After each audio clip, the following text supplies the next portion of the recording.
I wasn't supposed to be working that night. One of my coworkers, Tommy, had called in sick last minute, and my manager, Frank, begged me to cover. Just a couple of hours, he'd promised over the phone. I didn't have the heart to say no, especially since rent was looming, and my paycheck was already stretched thin. I walked into the diner at 9:37 p.m., the overhead sign flickering faintly against the inky night sky. The place was practically empty, save for an older couple huddled in a corner booth, their coffee cups steaming between them, and a lone trucker nursing a plate of cold fries at the counter. "Quiet night," Frank had said as I clocked in, already shrugging into my apron. But there was something off about the air in the diner, a sort of static hum that tickled the edge of my senses. I shook it off. Just fatigue, I told myself.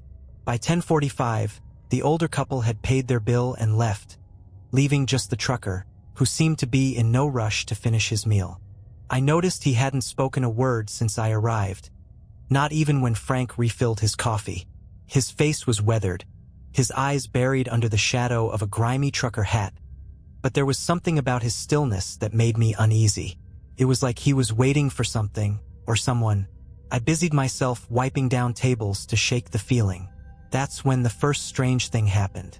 The diner door jingled softly, like someone had come in.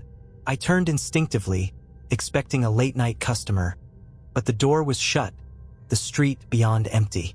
I glanced at Frank, who stood behind the counter, wiping a glass. "Did you see that?" I asked. "See what?" "The door. It moved." Frank chuckled, shaking his head. "It's the wind, kid. Don't get jumpy on me now." But I wasn't imagining it. The bell had jingled, and for a moment, I swore I felt the cold draft of the door opening, like someone had walked right past me.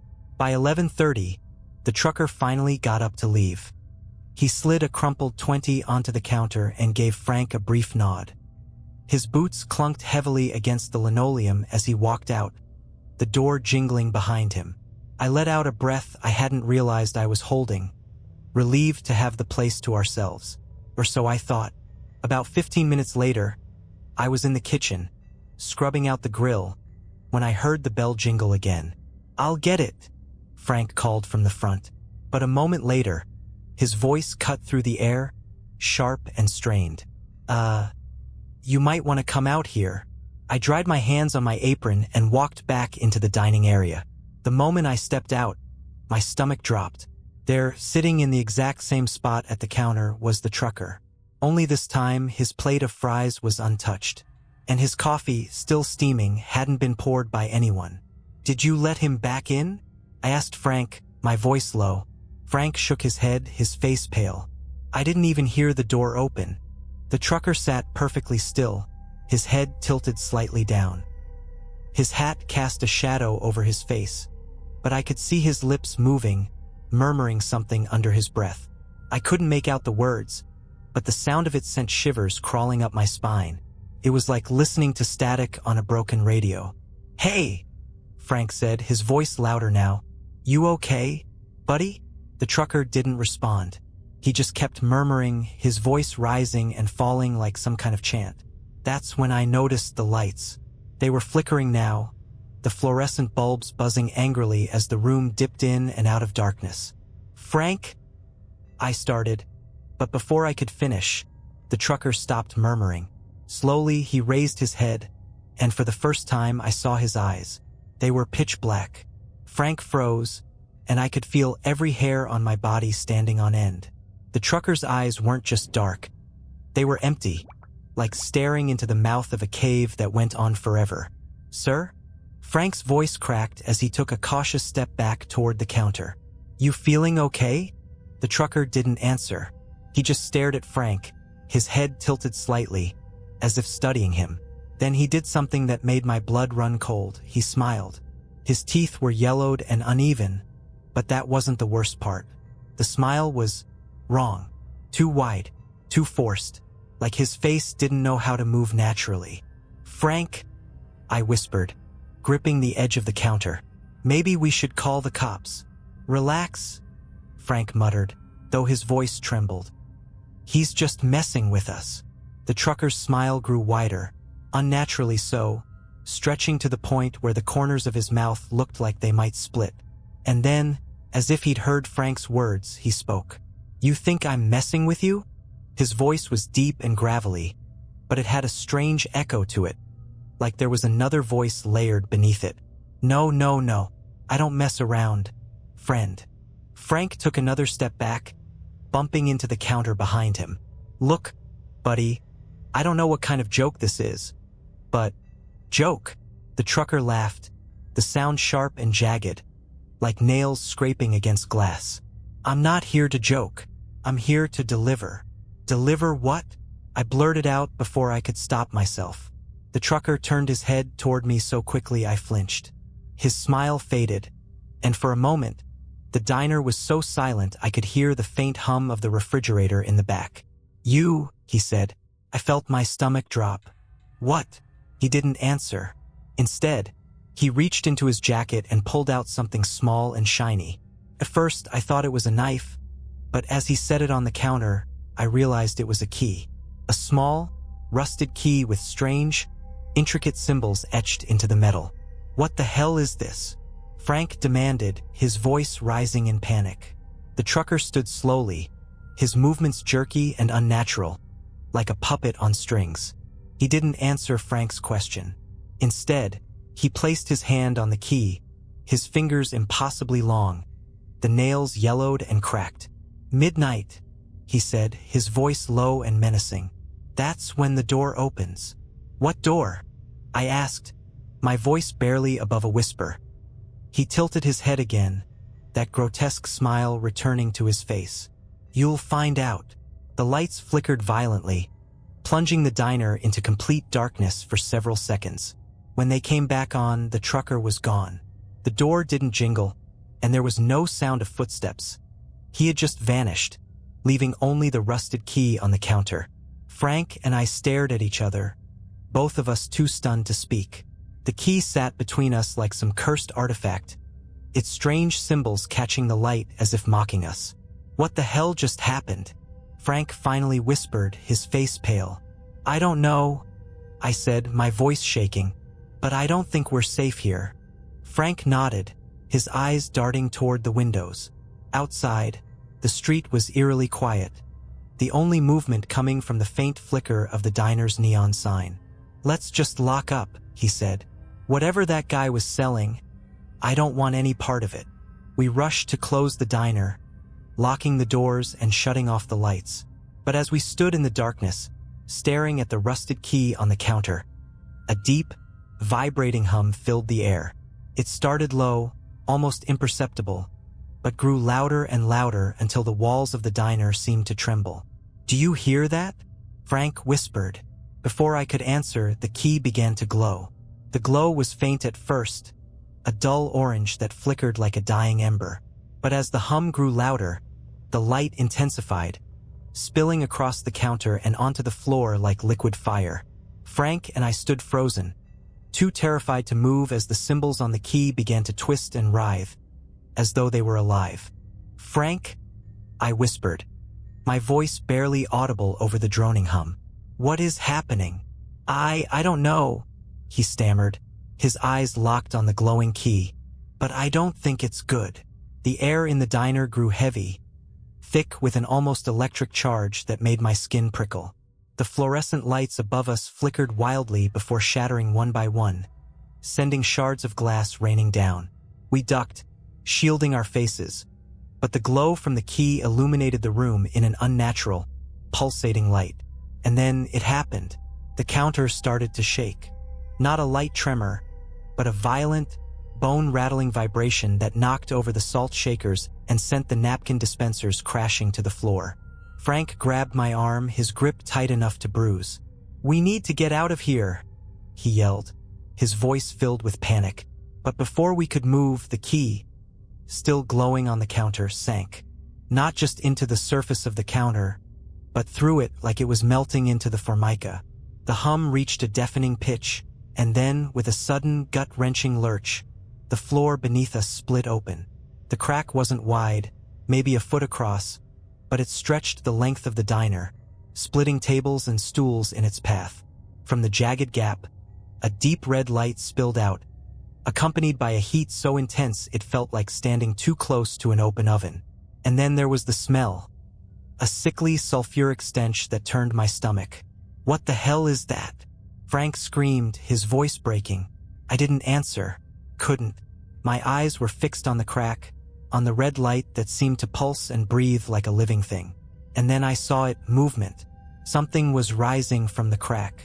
At first, it was just a shadow, an amorphous black mass that slithered and writhed like smoke. But as it climbed higher, it began to take shape. Long skeletal fingers curled over the edge of the crack, followed by an arm, and then a face. A twisted, grotesque mockery of a human face with hollow eyes and a mouth that stretched too wide. "Run!" I screamed, yanking Frank's arm. But he was rooted to the spot, his face pale and his eyes wide with terror as the thing pulled itself out of the crack. Its body was impossibly tall and thin, its limbs bending at unnatural angles as it unfolded itself. It moved with a jerky, insect-like motion, its hollow eyes locked on Frank. "Frank, move!" I shouted, but it was too late. The thing lunged, its bony hand wrapping around Frank's throat with inhuman speed. He let out a choked gasp, his hands clawing at the creature's arm as it lifted him off the ground like he weighed nothing. I stumbled back, my heart hammering in my chest as I watched the life drain from Frank's face. "Stop!" I screamed, grabbing a nearby chair and hurling it at the creature. It hit with a dull thud but didn't even faze the thing. Its head snapped toward me, its hollow eyes narrowing as its mouth twisted into a jagged grin. And then it spoke. "You shouldn't have stayed."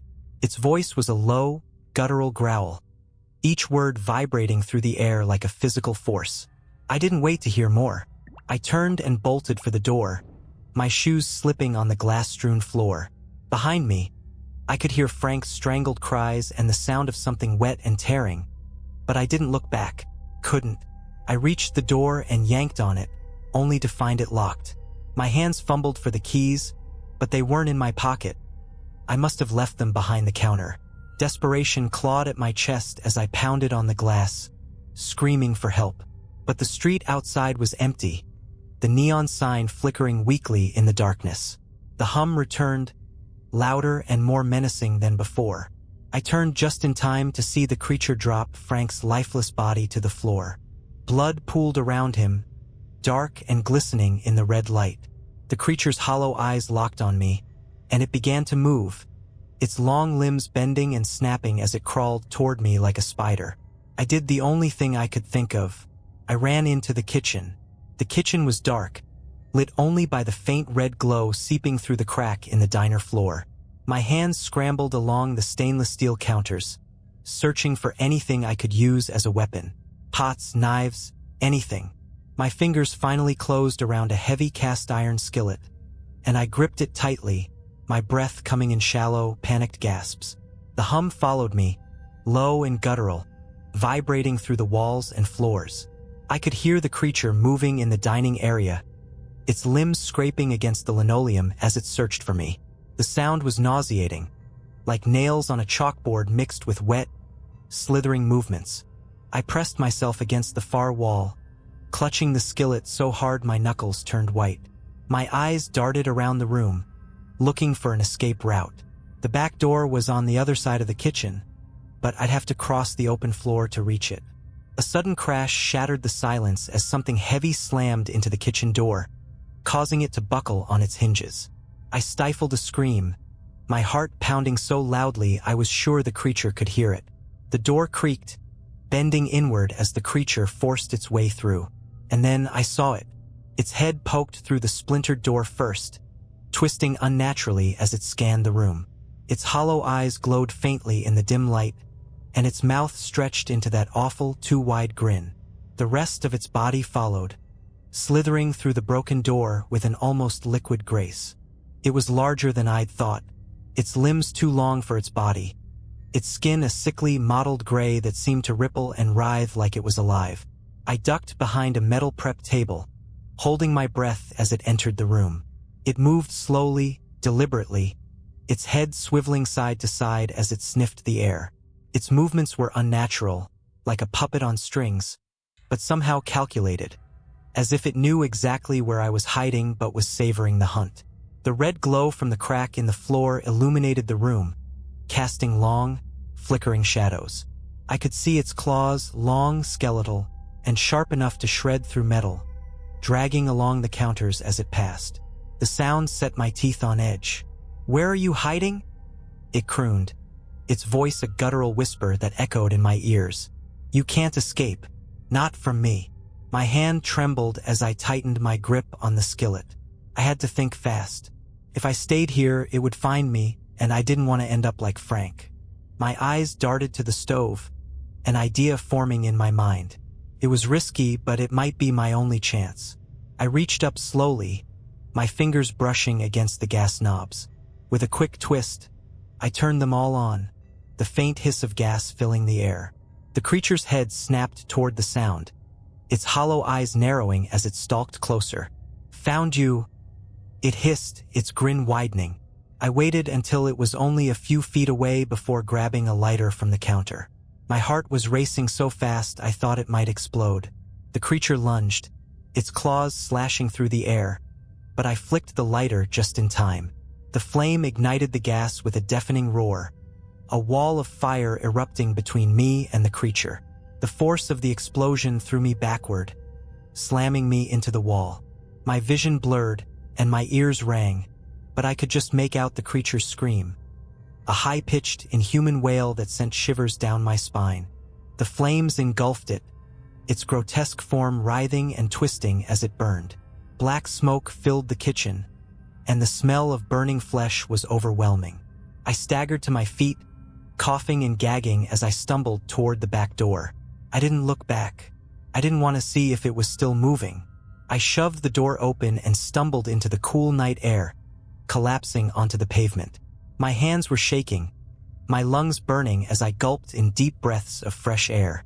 For a moment, I thought it was over, but then I heard it. The hum. It was faint, almost imperceptible, but it was there, vibrating through the ground beneath me.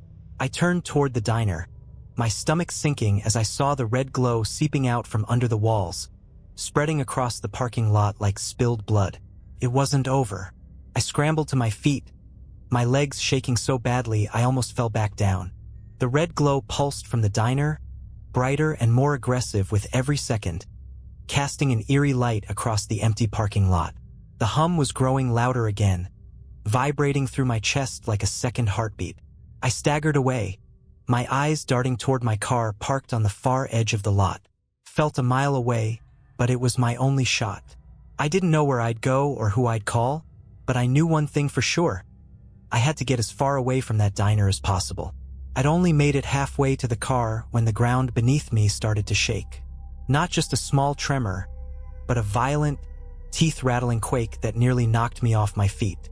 Behind me, the diner groaned, its walls cracking and splitting as if something inside was trying to claw its way out. A deep, guttural roar tore through the night, so loud it felt like it might rip the sky apart. I turned back toward the diner just in time to see the roof collapse inward, sending a cloud of debris and red-tinged dust billowing into the air. And then, it emerged. The thing that crawled out of the diner was no longer confined to a single form. It was massive, a writhing mass of limbs, eyes, and jagged teeth that didn't belong to any creature on Earth. Its body shifted and pulsed, constantly reshaping itself, as though it couldn't decide what to be. And those eyes, there were dozens of them, scattered across its shifting body, all glowing with the same hollow black emptiness as the truckers. They locked onto me, and in that moment, I felt truly small, like an insect caught in the gaze of something incomprehensibly ancient and hungry. It didn't move like the creature in the kitchen. It didn't lunge or crawl. It simply glided forward, its enormous form defying gravity as it floated above the cracked asphalt. The hum was deafening now, so loud it felt like it was inside my skull, rattling my thoughts into static. Run. My brain screamed the word at me over and over, but my legs refused to move. I was rooted in place, paralyzed by the sheer magnitude of the thing before me. It was only when the asphalt beneath me cracked and splintered, glowing red from the light spilling out of the creature, that my instincts finally kicked in. I ran. I don't remember how I made it to my car. The world was a blur of sound and movement, the creature's guttural roars chasing me as I fumbled with my keys. My hands were slick with sweat, and it took 3 tries to get the door open. I threw myself into the driver's seat, slammed the door shut, and jammed the key into the ignition. The engine sputtered, then roared to life. I didn't bother buckling my seatbelt. I threw the car into reverse, tires screeching as I backed out of the lot and swung onto the empty road. But as I glanced in the rearview mirror, my blood ran cold. The creature was still coming. It had grown even larger, its massive form spilling out of the diner and onto the street, consuming everything in its path. Streetlights flickered and shattered as it passed, and the road beneath it crumbled away, leaving nothing but an endless black void. I floored the gas pedal, the car lurching forward with a jolt. The speedometer climbed higher and higher, but no matter how fast I went, the hum remained, vibrating through the car like it was coming from inside. The road stretched endlessly before me, every street looking the same as the last. Panic gripped me as I realized I had no idea where I was going. The city was usually bustling, even at night, but now it was eerily silent, the streets deserted. It was as if the whole world had emptied out, leaving me alone with the nightmare chasing me. And then the headlights flickered. "No, no, no," I muttered, gripping the steering wheel tighter. The engine sputtered, the dashboard lights dimming as the car began to slow. "Not now. Please, not now." The car shuddered to a stop, the hum rising to an unbearable pitch. I slammed my fists against the steering wheel, my breaths coming in shallow, panicked gasps.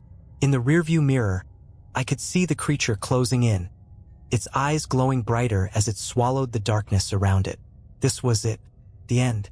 But then, the key, the rusted key I thought I'd left behind, slid out of my pocket and onto the seat beside me. It was glowing again, its symbols writhing like they were alive.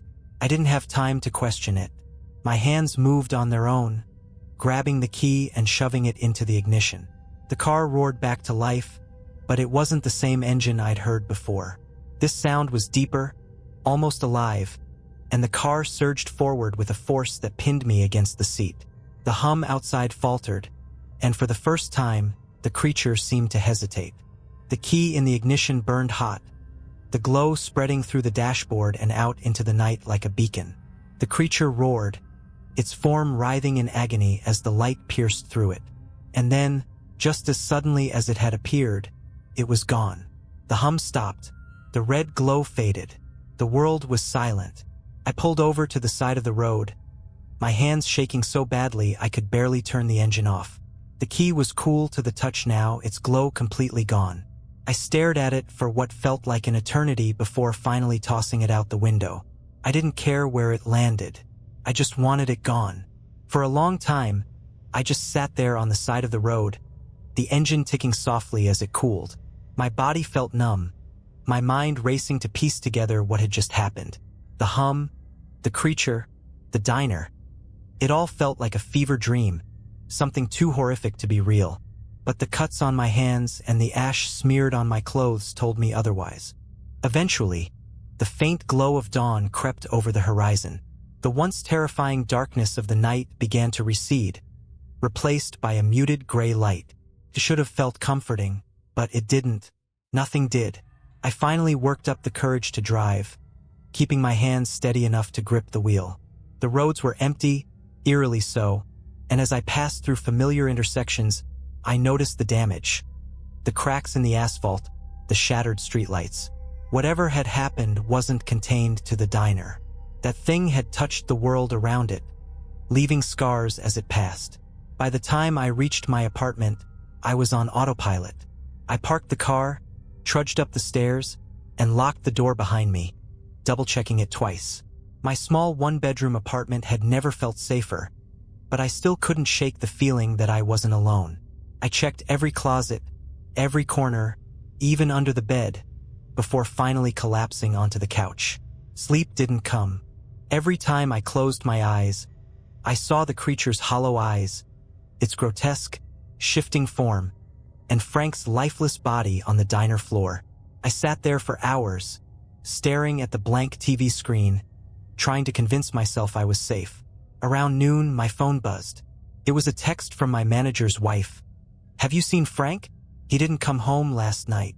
I stared at the screen, my thumb hovering over the keyboard. What could I possibly say? That he'd been dragged into some hellish nightmare while I barely escaped with my life?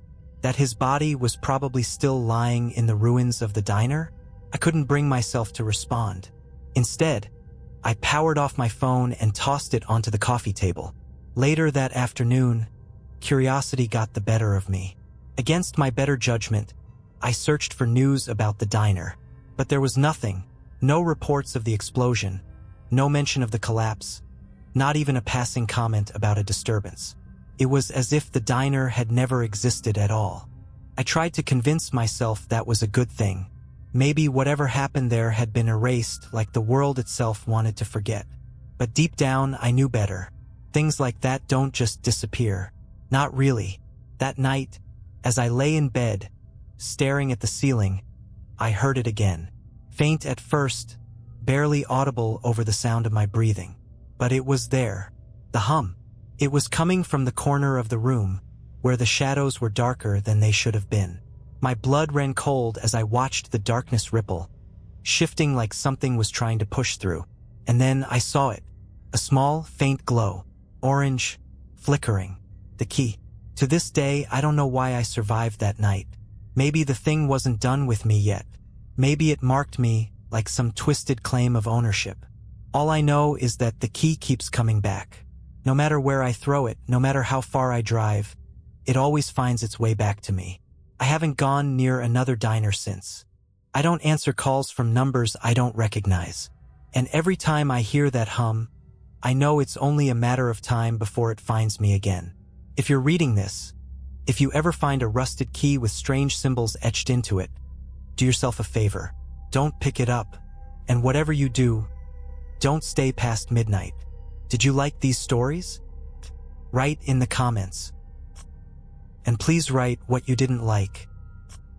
It will be useful for me to know your opinion.